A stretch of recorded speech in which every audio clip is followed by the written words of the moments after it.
Test, test. 1, 2. Test, test. Are we live? I think we're live. Gentlemen, hello, Des. Speak to me. Speak to me, Des. Good morning. Can you hear me? Hey, Is it working? it is working. Fantastic. Welcome back to the party, Desai. Link, how are you today, my mate? Doing good. Glad it's been a while, and goodness, it's I'm just glad everything's working today.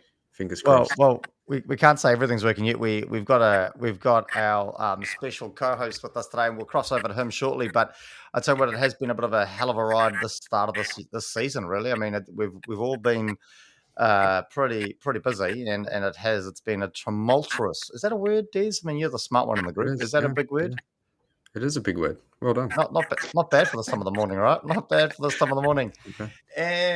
And our special co-host, Mr. Matthew Sadgrove. How are you this morning, mate? Fantastic. Feeling very privileged to be part of this chaos. It's awesome. Privileged, embarrassed. I don't know. Often those words can be used incorrectly, right? Yeah, I don't know, bring it on. I'm just glad technology works. We're on. Oh, mate, I tell you, what a kerfuffle! What a kerfuffle last week, right? And we almost had the same kerfuffle this week. But so, one of the reasons, apart from your intellect, your wit, your smarts, all those great things about you that we thought we need to get this guy on, is now we've got a person that can actually validate that what we do is not planned. It's not organized, and it is literally a circus.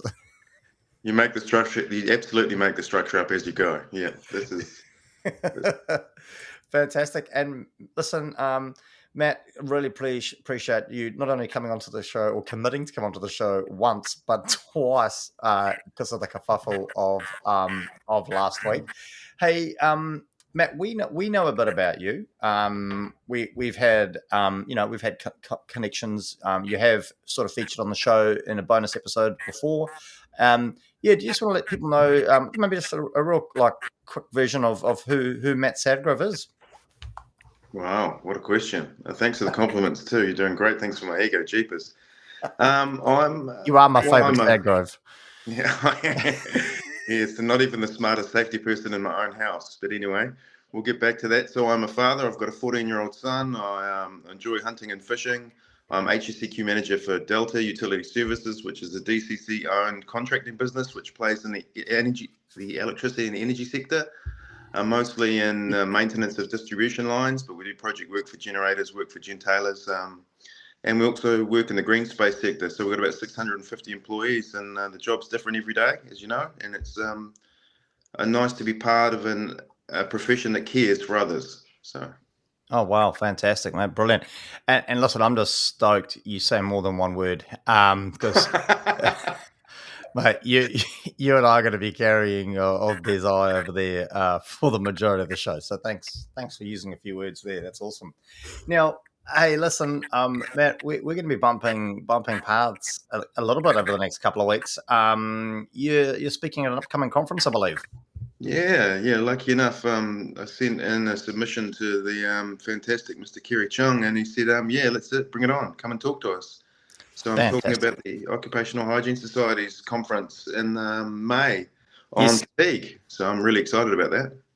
Yeah, no, mate, it's going to be great. And people may not realise this if they don't know who you are, but the three of us are not in the same city, but we will be over that conference period. So looking forward to catching up for a few beers and chewing some fat in person, which will be fantastic.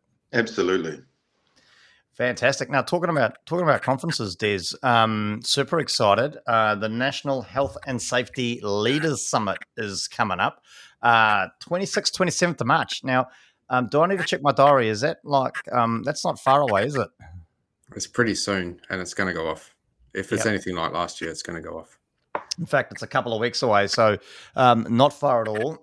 It's going to be at the Dewdrop Event Centre in Auckland. So that's the National Health and Safety Leaders Summit, 26, 27 March, Dewdrop Centre in Auckland out in Monaco. Now, listen, we're credibly privileged. If you haven't bought your tickets yet, firstly, I don't know what you're doing because this event may sell out for sure. We've got a code. If you want to get a discount on your ticket and you haven't bought your ticket already, Safety Speaker 10 is our code. So jump on over to the National Health and Safety Leader Summit thanks to Bright Star, and use the code Safety Speaker 10 on checkout, and that'll get you a discount on the ticket. But absolutely exciting. So now's the time of the show where we bring up fictionally what we refer to as the spinning wheel of death. How excited are you? No, we've got another part of the show that comes before that. The disclaimer. Oh, awkward. Okay. Yeah, pretty awkward. Sorry. Yeah. So, okay. Listen, I'm just I'm feeling a little bit intimidated having a special co-host. But listen, on that note, we have been in probably a good reminder too. Actually, Des, we have been in contact with Mr. Andy Evans, and he has suggested that we are able to inform people what he's doing and where he is, because obviously 2 weeks in a row now he's not been available. So, for those that don't know, Mr. Andy Evans. He originally hails from the United Kingdom, and he is unfortunately traveling back from the United Kingdom as we speak. So he is somewhere in the sky at this point in time, as he unfortunately lost his father last week. So Andy Evans, thinking of you, mate, and in fact probably this show dedicated to you and your dad. So hopefully we do you justice, and already I'm dropping the ball. So thoughts with our mate, and look forward to having him back next weekish. So Des, well, it's that time of the morning for the disclaimer, and I just want to say I've reflected on the last 18 months, couple of years worth of this show, and I'm disappointed, shocked and dismayed, because when I first heard of the Circus of Safety, the only logical conclusion I could draw with a name like that was that it must be a show full of informative and insightful discourse between experts. Oh, well, what do you think it is, mate? And I've just come to realize none of us have PhDs. The discourse is nothing but dribble. And we're just a bunch of clowns that belong in a circus. Whoa! So suffice to say, no one should take this seriously or consider it advice in any way, shape, or form. That's all I have to say about it. Wow, Matt. Listen, I don't know what your expertise and sort of well-being is, but I think I might. Des, are you okay? I don't want to talk about it. Wow. Well, Matt, it looks like the show's going to be you and me, mate. It's going to be you and me. And the problem is I don't even know what I'm doing. Oh, wow. Broad shoulders, buddy. Bring it on. Hey, listen, I'm going to give you one opportunity to back out of this and pretend like this never happened. Now's that opportunity. I wouldn't miss this for the world. Bring it on. Nice. Here we go. Well, as we know, spinning wheel of death. Super excited. I was running through some of the topics with Matt earlier on, Des. Well, I don't know what you were actually doing. Some big, juicy topics. So going to be exciting. And are we ready, gentlemen? Let's do it. Bring it on.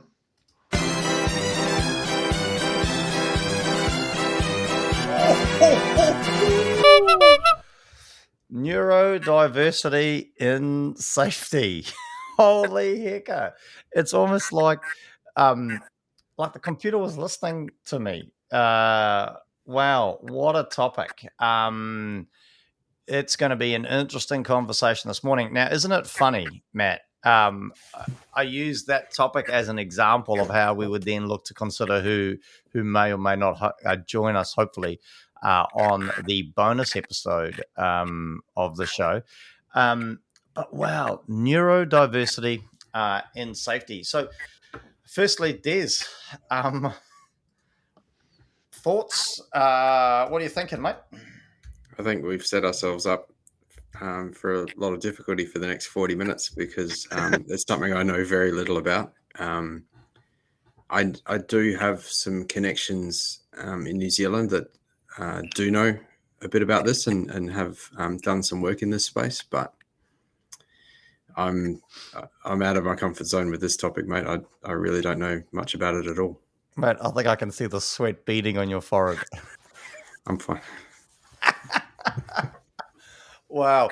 And I guess the interesting part too, which is gonna it's always going to be it's a positive, I guess, when we've got a special co-host. It's not going to be a controversial topic as such, is it? Really, so unlikely to be a whole bunch of arguing, fighting, throwing things at each other. So hopefully, we're still friends with Matt by the time we get to the end of this end of the show.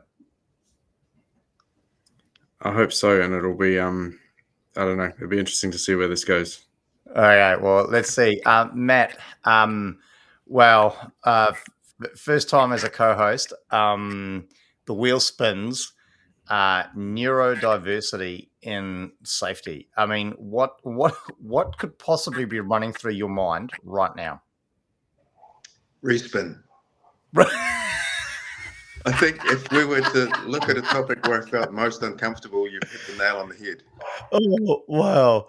Well, but listen. So that brings us that just makes the topic even more exciting, right? I think because neurodiversity and safety, it's making us probably all actually feel uncomfortable. It's making us all feel a bit squirmish about what we're going to be talking about.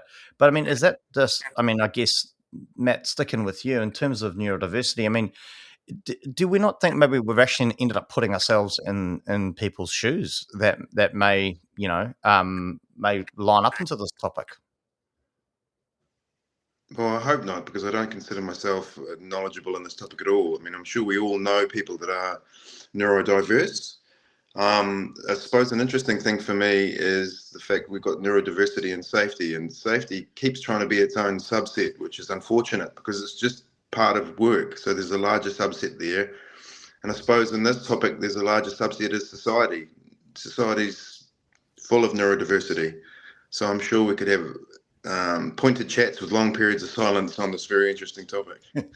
And you've raised some valid points there, Matt. And maybe that's where the conversation will take us, is not so much focused on the pointy end of safety, but the pointy end of work, right? But I guess where I was kind of going with that is, do we feel people I guess it's people that have I guess different ranges of neurodiversity. Do they often feel how we feel right now? Talking about it, and it'd be interesting to kind of see how that goes. There's your thoughts, mate, with what Matt had to say. I think Andy had a good point there, and I just googled neurodiversity. Sorry, Des. Matt. Andy's misspelled his name on the Matt. Oh, Matt. Oh, g'day, Matt. Yeah. Thanks for joining the show. So I just googled neurodiversity, and it's come up with a definition. So we're actually off to a stellar start in that respect. We actually Google found us a definition. We've actually got a defined term. So we've got the range of differences in individual brain function and behavioral traits regarded as part of normal variation in the human population. And then further to that, Wikipedia says it's the neurodiversity paradigm is a framework for understanding human brain function that considers the diversity within sensory processing, motor abilities, social comfort, cognition, and focus as neurobiological differences. The diversity falls on a spectrum. So I take it to mean that we're all different, whether it's a little bit or a lot, and we all sit on a spectrum somewhere. Okay. That seems reasonable in our uneducated state, utilising Google and Wikipedia to navigate our way through this. Matt, Des. I mean, so firstly, thank God Des was here, right? Because he went straight to the definition. Andy would be proud. And in this circumstance, I'm actually going to be kind of grateful that he found that definition. What are your thoughts on what he had to say there, Matt, around, I guess more about the fact that everybody's sort of different is what I picked up, and we're on a spectrum of some sort, some varying degrees. Thoughts? Yeah. Well, I think variation in relation to how you see issues or aspects within your own business is critical, because you often come to a more grounded and realistic solution. if you can involve as many people as you can and create obviously a safe place to share where those people feel like they can freely express themselves. I mean, I'm talking about the whole spectrum of people, not targeting one individual. Then you're on to a good start. So, yeah, and I think you've hit it on the nail there a little bit, Matt. I mean, I guess one of the things that I've been kind of rabbiting on about, and you touched on it at the start, and I'm going to go here, is my goal in life is to abolish the term safety, right? Or to abolish the health and safety department within organizations, because, again, totally agree. Safety is a byproduct of good work, right? And people should come away from it as they turned up to it. But if we and what we often find, well, I find anyway, and I won't talk on your lot. What I often find though is people in safety overcomplicate things, right? They make things way too complicated. And I guess if we go back to the fact that we're all different and we all process things differently, and some very differently, right? And we focus on the simplicity of safety and keeping things simple, like using the hierarchy of controls around engineering. Do you feel that we might capture it? There's actually no difference. Doesn't matter if you are neurodiverse, in inverted commas, or whether you're not, or where about on the spectrum you may or may not sit. It shouldn't really matter, right? If we do safety well and we do safety simply. What are your thoughts on that, Matt? Well, yeah, I suppose inclusivity needs to be mentioned there. You need to try and involve as many different people as you can from different walks of life that have knowledge on the topic for any solution. But I don't know if I agree with saying that safety is a byproduct of work, because that makes it sound a little bit like an afterthought or safety by chance rather than by choice. But if we're talking about neurodiversity, then maybe companies can look at the structures they've got in place to include varying opinions, like your staff representative groups. How many of those individuals are neurodiverse, or do you even need to know that they are or not?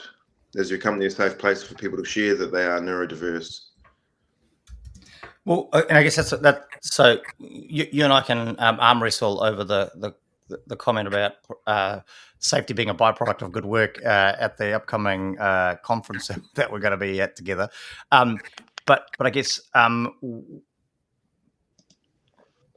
opening up safety to a range of people, right, and engaging with a number of people. And if we focus on the basics of safety and we utilize the hierarchy of control, does it matter whether somebody is neurodiverse or not? I mean, the controls that we put in place to manage hazards and their risks should be effective for anybody, right? Well, correct. Des, your thoughts? I agree, but I think the way you communicate that might be different, and the way you signpost it, and the reason I'm thinking along these lines is because I find it interesting that you guys have gone a little bit towards psychological safety, which is something I didn't consider. Where my mind went in the first instance was towards communication and understanding that some people might, if you communicate in a certain way, some people might not get the message. Yep. Because I experienced that. I don't think it's considered neurodiversity at all, but because I'm colorblind, when I encounter something that's color coded, I'm either not understanding it, or I might not even notice that it's color coded. And so whatever you're trying to communicate to me in colors, I'm not getting that. And maybe we need to consider not just making people feel like they have a place and fit in and have a role to play, but the way we communicate might need to change, or might need to expand into different means to capture everyone. And I think you've nailed it there. And I know your definition. You had a great definition of to help us start the conversation around what is neurodiversity, so that we could kind of head in the right direction. Sorry, I got something in my throat. Some examples though, and I think that just hits home on what you've been saying there, Des. Some examples of, I don't want to say examples of neurodiversity, but some things that come up when people think about neurodiversity. We've got things like ADHD, so attention deficit sort of stuff going on there. We've got autism. We've also got dyslexia. So, when we start thinking about those sort of things and what you were touching on there around, not only communication, but potentially the delivery of that information and how we deliver it.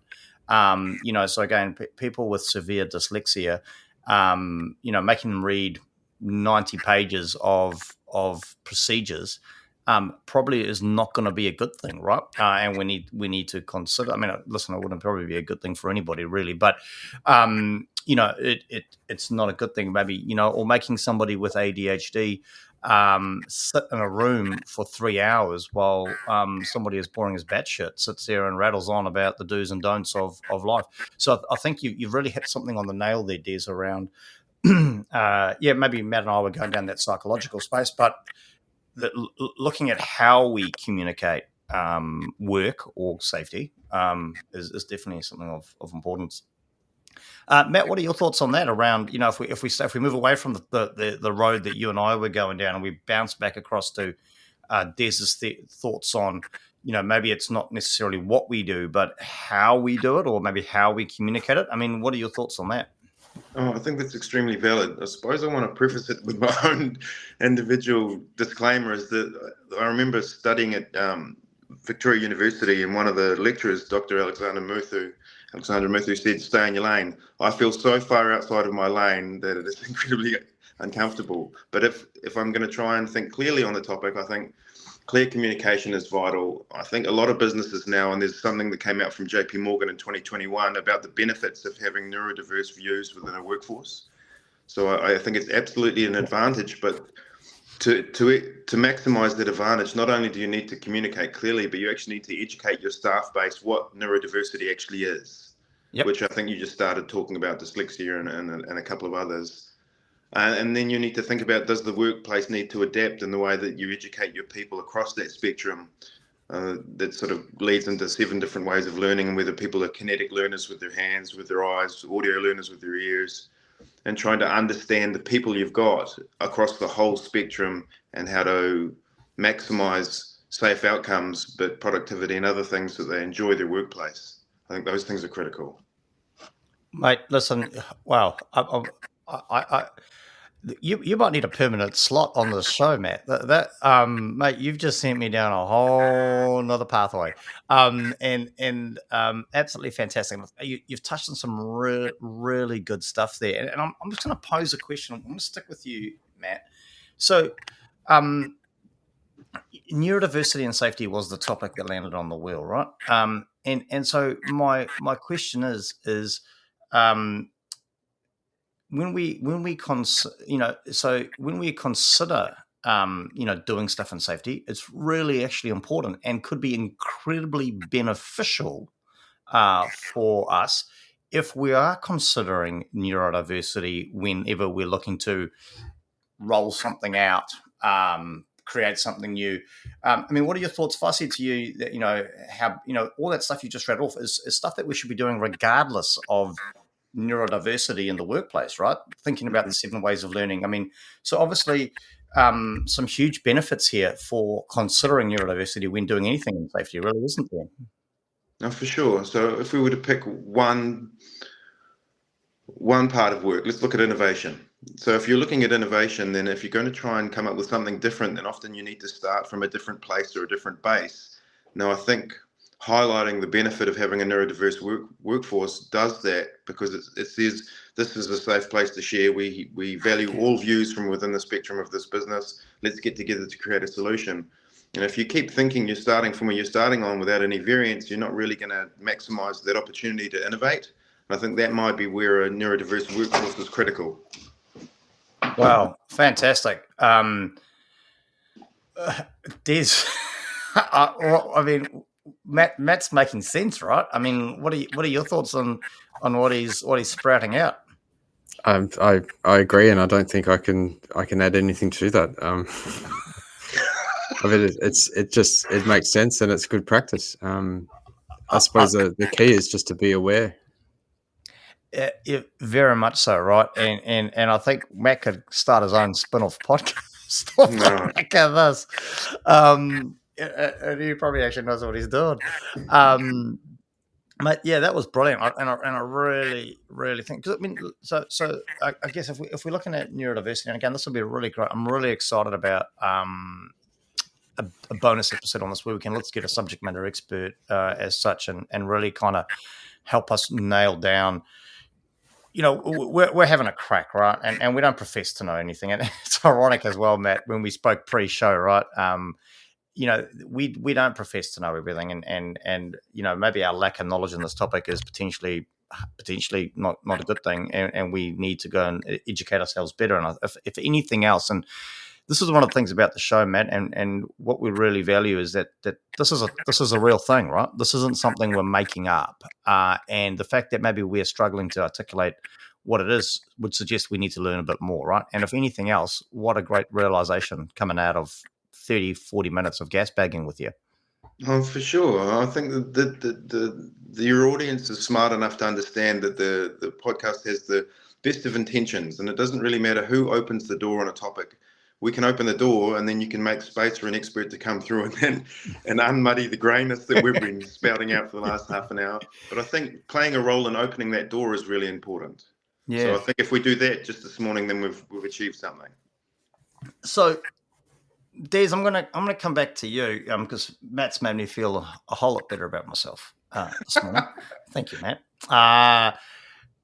So Des, I feel like I've got to go back to basics on this because this is such a great topic, and unfortunately we probably just need somebody with a bit more knowledge in this space to really kind of get into the nitty gritty of it. But I think we're touching on some good stuff here, and I really like it. So. Des, your thoughts. So do you feel neurodiversity has a place in the land of safety, or Safetyville as I like to refer to it as? And what do you think that place might be? I think it does, and I think it's quickly establishing more of a space in safety, because I was just having a quick look for it now, but I know that neurodiversity was coming up. There was someone speaking about that at an upcoming conference, but I was just looking for the conference and I couldn't find it. It could be in Australia, it could be in New Zealand, I'm not sure. But the fact is, it's a topic that people are talking about. It's becoming more talked about. So I think it's not only does it have a space, but it's actually carving out a pretty significant space for itself, and becoming more popular, more talked about. Fantastic. Matt, your thoughts? Does neurodiversity have a place in Safetyville? And if so, what do you think that space is? Oh, absolutely. Well, I said before, workplaces need to be inclusive of different employees' states, whether it be in relation to mental health, whether it be in relation to neurodiversity, whether it be in relation to ethnicity. I think variation is the key for success here.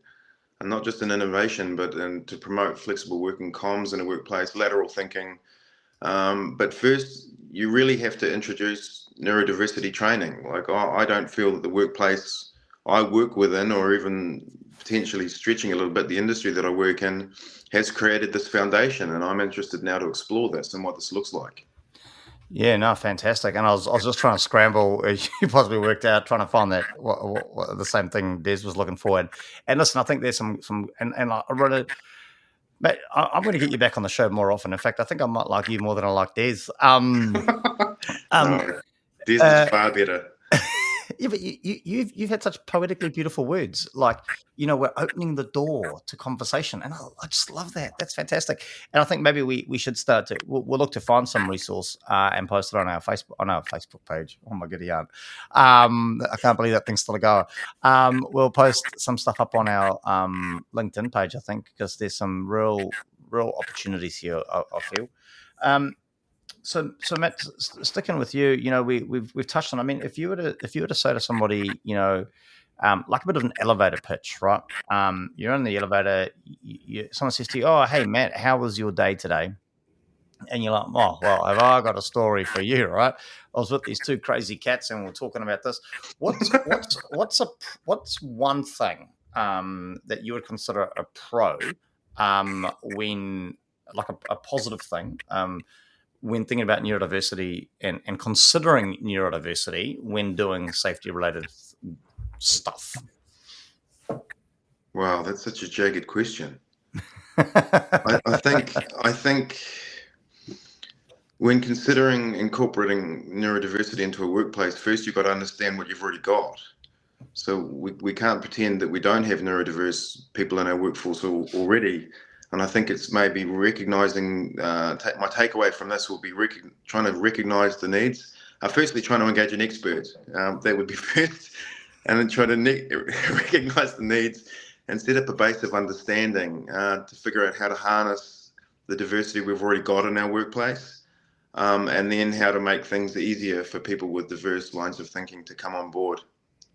Yeah, and you started to touch on something really interesting, and I guess this is where, like you're saying, it'd be really interesting to get somebody in that's spent considerably more time studying this topic than we have, because you started to touch on something. Then I'll be really interested to understand if it's one and the same or not. Right? We've possibly started to use words interchangeably here, like diversity and neurodiversity. Now, the question, and I don't know whether anyone else has picked up on it while we've been talking about this, but are they one and the same? Are they separate? Is diversity part, or is diversity the wider umbrella of the topic? And neurodiversity is a aspect of diversity. I don't know. I mean, Des, your thoughts on that? I mean, is diversity the umbrella topic, and maybe neurodiversity is a subset of that, or are they two totally independent, two totally different things? What are your thoughts? It could be part of the broader topic, because my train of thought has just gone down this path of, in order to make an informed decision, you need a diversity of perspectives, and that's an old view that goes back. I think it's John Stuart Mill, like 150 odd years ago, that first said that, or first wrote it down at least. And even if you go around and understand a diversity of perspectives and still arrive at the same original decision you were going to make, you arrive at a more informed place with a better understanding of your original decision even after that exercise. So there's still a lot of value in that. And I think if we're going to talk about a diversity of perspectives, we have to include neurodiversity in that conversation. Yep. And if we're going to talk about neurodiversity and safety, I think there can be a lot of value in thinking differently and having different perspectives contribute to ideas around the application of the hierarchy of controls, for instance, because sometimes when you're trying to deal with a situation and come up with a safe way of working, it's easy to sort of be confined to your way of thinking. And then when someone comes in and says, do we actually need to even do this task at all? It just brings you a step back, and you can start thinking about eliminating, substituting, isolation, things that you didn't think of before. And you need that diversity of perspective in order to do that. So that's where my train of thought went. Neurodivergence, diversity of perspective. That's awesome. Wow, I'm bewildered by the wow. That's very thoughtful, Des. You weren't listening, were you? I zoned out. No, yeah, I'm going to be honest. Absolutely, but thank goodness Matt was clearly listening to what you were saying. No, I was Googling. Listen, we're not going to lie. This is a topic that we don't know a lot about, right? So I looked up, I thought, what would Andy do in this situation, right? What would he do? And he would refer back to a definition. So, we again, I'm a little bit worried, and it'll be interesting to get, we're either going to get a whole lot of backlash, and I just want to apologize now, Matt, that you will be tarnished with said backlash if it's identified that we don't actually have a clue and we've maybe offended people. And that's definitely not been our intention here today. And like I said, hopefully we've done what Matt's suggested that this show could do, is, if nothing else, we've opened the door to a conversation and a topic that we really should be taking more heed in. But the definition of neuro specifically relates to nerves or the nervous system. So I guess that's where my wonder started to go with, when we talk about diversity and we talk about neurodiversity, are we talking about the same thing, different things, a combination of the things? And I think that's where you're going, Des, that maybe it's a combination of the things. So while when we're talking specifically about neurodiversity, it's aspects of the nervous system or that create that diversity. So a very specific subset of diversity altogether, right? So there's sticking with you, mate. And I'll try to pay attention this time. I'll try to remain, focused. If there was one thing that maybe, I think we can all agree, and that's disappointing. There's going to be no arguments on this show. And like I said, thankfully, we should still be friends with Matthew after this. If there is one thing, though, you would say, listen, when considering this, there might be something to keep an eye on or a trap that you could fall into. What would that one thing be? Damn, that's a good question. Do you see any traps when considering neurodiversity and safety? Yeah, absolutely. Because if you think you know what you're talking about and you don't, that's a trap with anything, but it would definitely be a trap here. Yeah. But the thing is, then my advice would be to go and speak to a subject matter expert. But who is that person in the safety space? I don't know, mate, because I'm going to have to be doing a lot of Googling very quickly to find someone for the We've been swimming outside of our own lane all show. Yeah, we have been. We have. But I'd like to think we haven't been drowning. And mate, I just want to thank you for throwing the life-saving raft at us about really bringing us back to what the show's about, because Des had no idea. So just want to thank you. But so Matt, your thoughts, mate. So if you were talking about this with anybody else and you were to say, listen, but neurodiversity, is something we can all agree we need to consider. But what's one thing you think we should be mindful of or cautious of when considering neurodiversity and safety? Is there anything that you think we should be mindful of or cautious of when considering this in our day-to-day work as a safety professional? Yeah, I think we don't fall asleep when Desai's talking. I think what he said before was fantastic. I think if I was to summarize that, and the University of Auckland have got something real good there, they say that neurological differences allow for the diverse skills, perspectives, and capabilities in the workplace to help create an enriching experience for us all. So we all come from a better place when we have better understanding. And I think that's what Des was saying before, and I completely agree with it.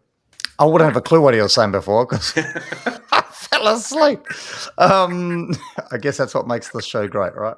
No, absolutely fantastic. So, any final thoughts on the topic, Matt, or is that your sort of takeaway, your wrap up as well for the topic of neurodiversity and safety? Okay, so the one thing I think companies need to look out for is bias and prejudice, like most things.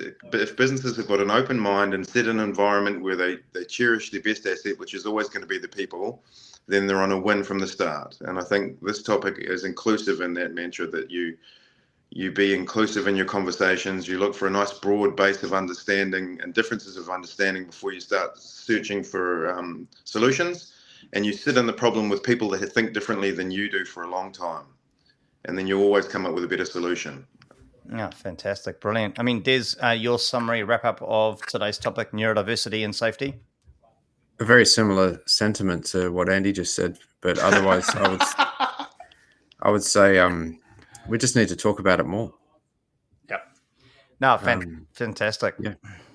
Now, it's been interesting. Matt, I don't know we know you've had to dial in on your phone, and I don't know if you can see the chat function on this, but normally you're an active contributor in the chat function, and so that's been really pleasing. But I've been sitting here watching the chat function all show, and it's been crickets. And I'm like, holy heck, have we, did last week's kerfuffle, did that lose us, everybody? And really good here.